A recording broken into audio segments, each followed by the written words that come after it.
Alright guys, welcome to this episode of Thinking Property. It's just me, Jonathan, and today really quickly I want to look at a key story which is really revolving around inflation and the consumer price index. So let's go ahead and get right to it. The first thing I want to do is actually just read this story to you guys, which I'll start off up here. It says new CPI inflation data has been released for July, and according to the Bureau of Labor Statistics, inflation climbed to 3.2% in the year leading up to July. Some of the expenses that they listed are expenses in housing, car insurance, and food that went up, which are really the three most obvious ones that I've recognized over the past year. As a matter of fact, I was just looking at my car insurance the other day, and it went up like 20%, and I had no accidents. I've never been pulled over in my life, let alone a ticket.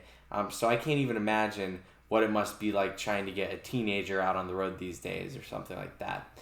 But with that being said, of course, the president took his time to tout the numbers as a success.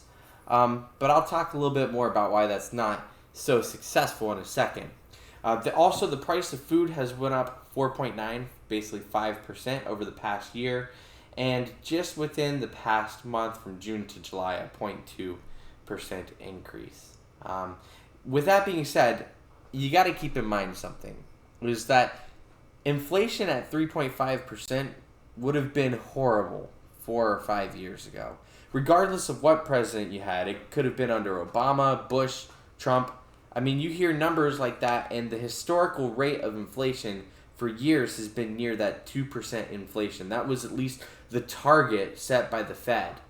And you got to keep in mind, if you have 2 years of 7% inflation increases and increases of cost, and then you celebrate a 3.5% increase, like, oh my gosh, inflation's down to 3.5. Well, that's a problem because you just gained 14% of the price index over the last 2 years, and then you add on 3 more percent. So what does this mean? This means that over the last 2.5, 3 years, the price of things and inflation has gone up 20%. Okay? So if you look at the year-over-year number, that's great. It's 3.5 or 3.2%, which is not too bad year over year. But if you look at it at a 3-year or 5-year sample, you're going to see that costs have gone up 20%, which, by the way, they always say that, oh, well, there's rising wages.